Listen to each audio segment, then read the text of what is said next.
Good morning, everyone. Happy Monday. I'm Krystal Ball. And I'm Saagar Enjeti. So over the weekend, Republican Congressman Justin Amash took to Twitter to say the president committed impeachable offenses. We also had Pete Buttigieg did a Fox News town hall. And what are you looking at? And Game of Thrones had a disappointing ending.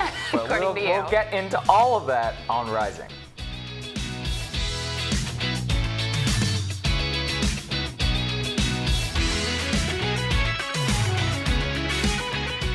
All right, a lot going on here in Washington today. The Republican Congressman Justin Amash set the world on fire over this weekend when he suggested that President Trump should be impeached. Yes. What's on your radar, He Krystal? didn't quite suggest that, but he did suggest that he committed impeachable offenses, if you want to split that here. So I'm looking this morning at what Amash. Here we have a little bit of the epic Twitter thread that Republican Congressman Justin Amash posted over the weekend, talking about his principal conclusions after thoroughly digesting Robert Mueller's report. He says, one, Attorney General Barr has deliberately misrepresented Mueller's report. I agree. Number two, President Trump has engaged in impeachable conduct. We'll get to that in a moment.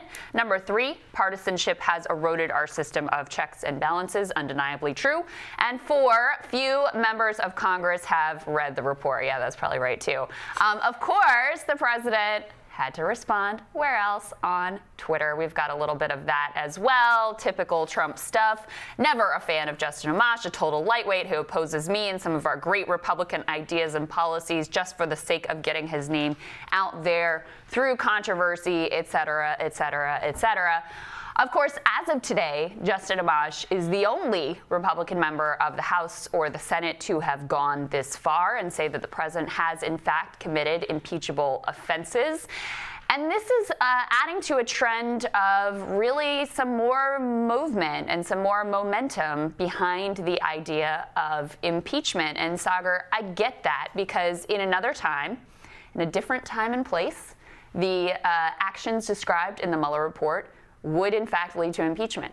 In this time and place, however, given the realities of where we are, I think you have to acknowledge the fact, number one, precedent is dead, so stop worrying about it, stop hand-wringing about it, deal with the facts on the ground, the reality as it is. Number two, there's an election coming up. Beat him at the ballot box. It makes no sense to go through with an entire impeachment process when you know what the end result is going to be. So yes, continue to investigate, continue to push, continue to prosecute your case and lay out a vision for a better America, but the idea of going forward with impeachment of Trump, it's not going to happen. Here's the other thing that I would say. I think the fixation on impeachment is part of this idea that Trump is an aberration. If you just get rid of him, everything will be fine. Everything's not going to be fine. There were a lot of problems before Trump came along. He is the symptom, not the cause. Right, and I don't actually agree that in the previous times that a president would have been impeached by this. Impeachment is inherently a political decision. The two times that it's been done in American history, neither of them were done on the merits. They were all done based on a political calculation to try and remove the president of the United States. It always backfires, and the reason it backfires is because it's seen as a political coup against the will of the American people. You're absolutely right. The only way in which Democrats should be trying to beat Trump is at the ballot box, and they should be making that case. I do think it is interesting, though, that the Democratic primary base is itching for people who want impeachment. You saw Warren's poll numbers shoot up significantly the moment that she started talking about impeachment. And one of the things I've seen, a fascinating analysis of this 2020 thing, is that Bernie, by refusing to engage in a lot of this day-to-day politics, may actually be putting himself at a political disadvantage. That is interesting. That's something we'll have to think about and keep an eye on more. I will say, I mean, I really do applaud Justin Amash. And the idea, Kevin McCarthy,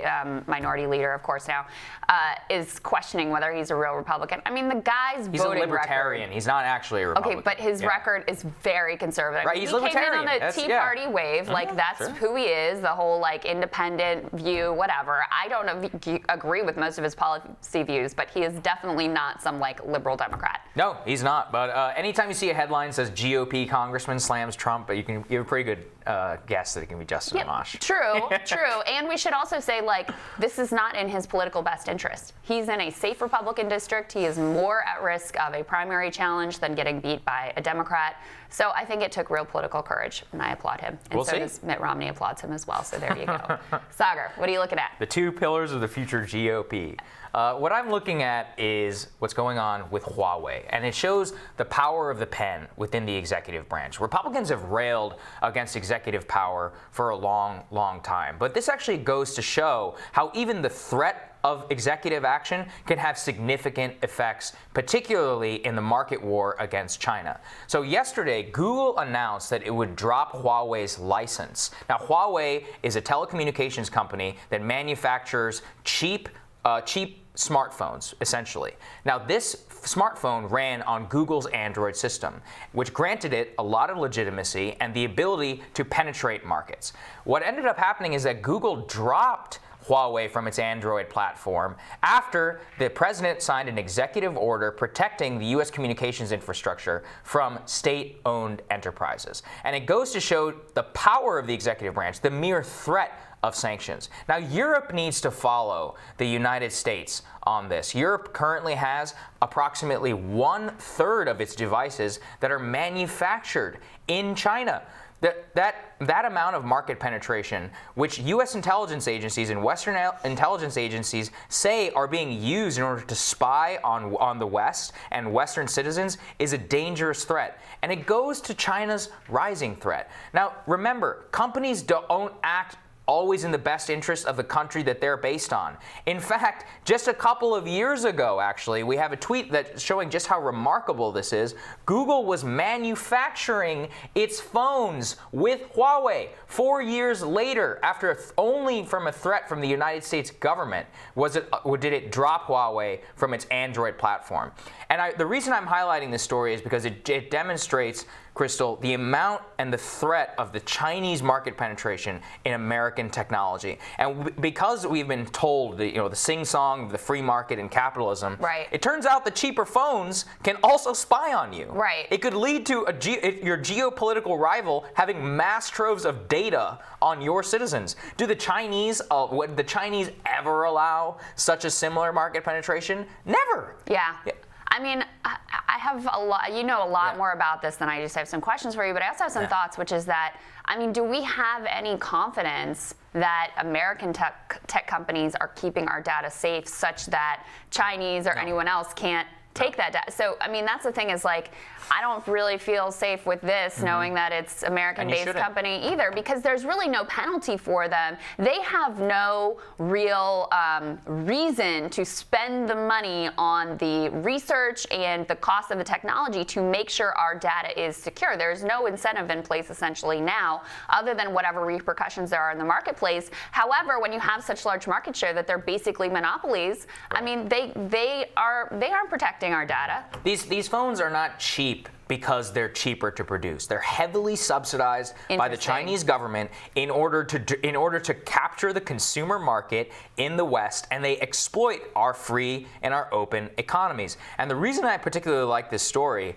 is because conservatives have railed against government action for years and years and years. Yeah. How else do you get Google to stop doing business with the Chinese government? Right. This literally was the only option available to them. Google will always prioritize the bottom line return on share to its investor. Yeah. Every single company will. It's up to the government to protect communications infrastructure. And I know this seems like a nerdy and a wonky story, but there's nothing more important in the 21st century than what is on this single device. So, quick question. Do Americans have Huawei phones now? Some do, yes. Some do, and a lot of Europeans do, correct? Oh, yeah. So this is not like some esoteric, theoretical thing. 1/3 of Europeans' phones just became outdated. 1/3 of their phones just became outdated and will be for the foreseeable future. This is a massive blow to Huawei and its ability to compete with U.S. markets. Interesting. So, next on Rising, states are racing to pass restrictive abortion laws. And, of course, activists are all geared up for the fight. Former Georgia Lieutenant Governor candidate Sarah Riggs Amico is speaking out about Georgia's heartbeat law. She explains why the measure was only about the politics. That is next.